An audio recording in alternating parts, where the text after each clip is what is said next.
Bueno, vamos a tratar de comentar unos detalles sobre esos ejercicios de anillo, ¿no?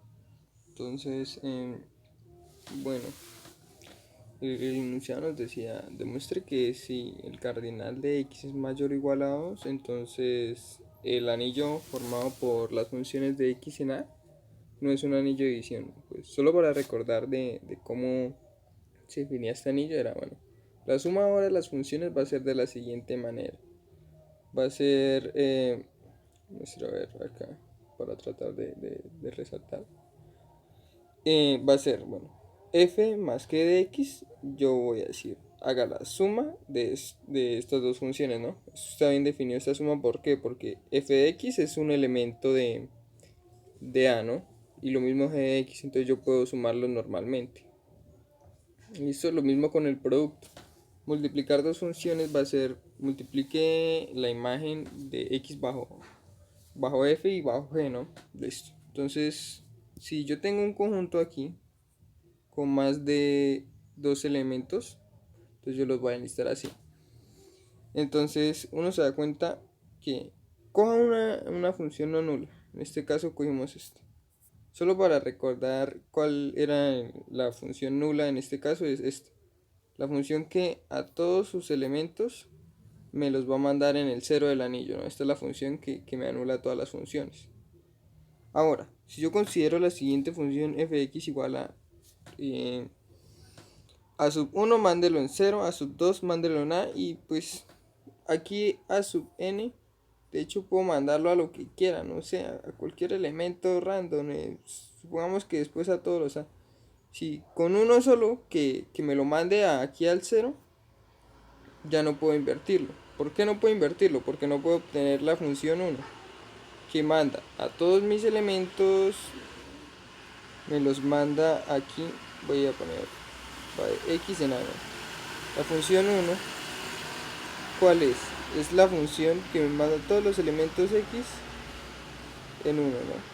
Muy fácil de verificar que esta función es la identidad multiplicativa. Entonces, si yo hago esta función, no voy a poder invertir esto, el a sub 1, de tal manera que me dé aquí 1 cuando llegue acá, ¿verdad? Entonces, por eso, en general, basta tomar esta función y verificar que no es invertible. Y es no nula, pues lo tanto, pues no es un anillo de división, ¿no? Voy a borrar estas notas rápido. Bueno, sea un anillo, este es otro ejercicio, sea un anillo, dado un elemento A no nulo, siempre va a existir un único B tal que ABA es igual a A, ¿no? Nos dicen demostrar que A es un anillo de división, ¿no? Todos sus elementos distintos del neutro aditivo son invertibles, ¿no? Entonces, sea X un elemento no nulo, ¿no?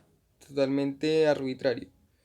Entonces, existe un único Y tal que sucede esto de aquí.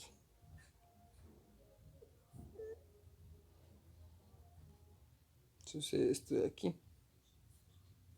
¿Sí? Pero ¿qué pasa si sucede eso de aquí? Uno se da cuenta, bueno, si usted toma este pedacito aquí, se da cuenta que es el 1, ¿no? ¿Por qué? Porque nosotros dijimos que el 1 era único. Si el 1 es único, entonces usted se da cuenta que aquí tengo 1 por x y volvió y medio x, ¿verdad? Y lo mismo si tomo el de aquí arriba. Entonces es x por 1 y me volvió y medio x, ¿verdad? Bueno, ahora ya tengo eso. Si yo tengo eso, entonces yo voy a nombrar esta cosita de acá, la voy a nombrar S. Si yo la nombro S, me doy cuenta, bueno, S es igual a 1, ¿sí o no? Si S es igual a 1, entonces ¿qué pasa? Pues X por Y tiene que ser igual a 1. Y entonces este Y, aquí lo señalé, se me torna el inverso que estaba buscando. Tanto a derecha como a izquierda, ustedes pueden verificar. ¿Listo? Bueno, ya tengo eso. Entonces encontré siempre para un X no nulo, dada la propiedad que me dieron acá, encontré, en este caso fue Y, el elemento que al multiplicarlo me da el idéntico multiplicativo. ¿Listo? Bueno, aquí voy a definir algunas cosas y siguen la proposición. Entonces, creo que eso ya lo había nombrado, pero más, sin embargo, vamos a decirlo. Sea phi una función de A en B, ¿no? Entonces voy a decir que phi es un homomorfismo de anillos si pasa lo siguiente. Si cada vez que yo tomo un elemento A y B de aquí A, aquí voy a volver a hacer lápiz. De aquí de A,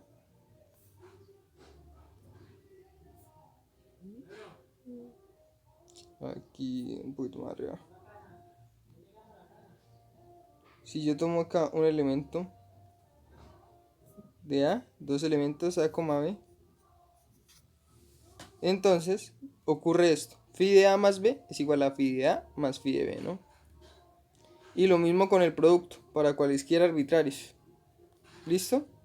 Entonces, aquí definimos las siguientes cosas. Por ejemplo, el kernel va a ser los elementos de X que me envíen al 0, ¿no? Phi de X igual a 0, ¿no? La imagen de phi va a ser los Y que pertenecen a B, tales que Y es igual a phi de X, ¿no? Entonces, una cosa interesante que podrían probar es que la imagen en efecto es un subanillo de B, ¿no? Listo. Sea Y un subconjunto de B, nosotros vamos a hacer la imagen inversa de Y. Normalmente, como lo hacemos con funciones, son los X que pertenecen a A, tales que phi de X pertenece al subconjunto Y que vimos, ¿no? Entonces, por último, vamos a decir que algo es un isomorfismo si cumple que phi es un homomorfismo que cumple estas condiciones. Phi de A más phi de B es igual a phi de A más B. Entonces, si cumple las condiciones de ser homomorfismo y además es inyectivo y sobreyectivo, ¿no? Diremos entonces que phi es isomorfismo. Aquí las siguientes proposiciones que van a ser importantes. Y es que el kernel de phi claramente es la imagen inversa del conjunto 0, ¿no? Eso sí no lo vamos a demostrar. Es un ideal de A. Y lo segundo es que phi es inyectiva, sí, solo sí. El kernel de phi es igual al trivial, al 0, ¿no? Y entonces, prueba.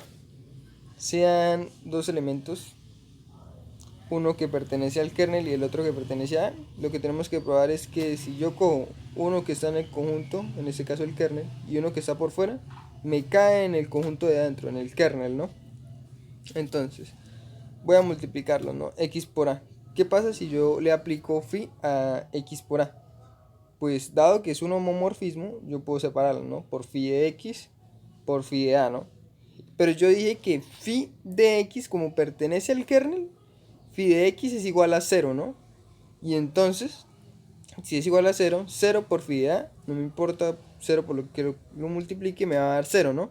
Es decir, X por A me dio 0. Si X por A me da 0, entonces quiere decir que pertenece al kernel de phi, ¿no? Análogamente uno prueba que A por X pertenece al kernel de phi, ¿no? Quiere decir que pues el kernel de phi se convierte en un ideal, ¿no? Ahora, el segundo inciso. El segundo inciso dice la inyectividad, el criterio de inyectividad, ¿no? Entonces, de para allá, de izquierda a derecha. Supongamos que es inyectiva y veamos que el kernel es trivial, ¿no? Entonces, phi es inyectiva, entonces tenemos que ver que el kernel es trivial, exactamente. Claramente el 0 pertenece al kernel de phi, ¿no? Eso ustedes lo pueden comprobar muy fácilmente. Entonces voy a tomar dos elementos distintos que pertenezcan al kernel, ¿no? Entonces yo tengo que phi de A es igual a phi de B, ambos iguales a 0, ¿no? Pero, como phi es inyectiva, si phi de A es igual a phi de B, implica que A es igual a B, ¿no? Entonces tienen que ser iguales a 0. Porque cada vez que yo tome elementos distintos, tienen que ser elementos distintos, no. Cada vez que yo tome elementos en el kernel de phi son iguales, ¿no? O sea, solo está conformado por un solo elemento, ¿no? Por lo que acabamos de demostrar que yo cojo dos, tienen que ser iguales. ¿Listo? Ahora, eso implica pues que el kernel de phi es igual a cero, ¿no? Muy sencillo. De derecha a izquierda. Sean dos elementos tales que phi de A es igual a phi de B, ¿no? Tenemos que llegar entonces a que A es igual a B. Si yo paso al otro lado a restar phi de A menos phi de B, dado que es un homomorfismo, yo puedo decir que eso es phi de A menos B, ¿no? Y eso tiene que ser igual a cero. Pero ¿qué pasa? El kernel es trivial, ¿no? Entonces, si el kernel es trivial, aquí voy a subrayar. Si el kernel es trivial, el kernel de phi es igual al trivial. Listo. Entonces, me doy cuenta que A menos B pertenece al kernel, ¿verdad? Muy fácilmente. Si yo me doy cuenta de eso, entonces A menos B tiene que ser igual a cero, ¿verdad? Porque el kernel es trivial. Quiere decir que A es igual a B, ¿no? Entonces ya demostramos que es inyectiva. Listo, acá, ya. Ahora, para terminar, voy a nombrar lo que es el teorema fundamental de isomorfismos, ¿no? Entonces, sea phi un homomorfismo de A en B, yo voy a tener la siguiente cosa, que A partido del kernel de phi, que ya vimos que es unidad, entonces podemos cocientar por él, no tiene ningún problema. A partido del kernel es isomorfo a la imagen, ¿sí? Entonces este es un resultado muy importante que nos va a permitir siempre mirar cuando dos cosas son isomorfas, ¿no? Entonces aquí trate de hacer un diagrama como para ilustrar cuál es el camino a tomar, ¿no? Entonces yo tengo acá un homomorfismo. Este va a ser restringido a la imagen, ¿no? Si, si esta cosa pasa acá, esto es sobreyectivo, ¿no? De a la imagen es sobreyectivo, ¿verdad? Porque lo restringe a la imagen. Ahora, yo voy a considerar el homomorfismo aquí, inclusión, que me va a enviar a cada A en su clase A más ker de phi. Acá está. Listo. Si yo considero eso, necesito hacer como un puente aquí entre A partido del kernel y la imagen, ¿verdad? Que sea sobreyectivo y además inyectivo. Entonces yo voy a considerar el siguiente. A partido del kernel, que vaya a la imagen, como a cada clase le voy a asignar f de A. Esto, phi de A. Aquí es phi de A. ¿Listo? Entonces, uno puede verificar fácilmente que este homomorfismo que yo defino acá, y bueno, tiene que mostrar que en efecto está bien definido, ¿no? Es decir, que si yo cojo dos clases laterales distintas, A más ker de phi,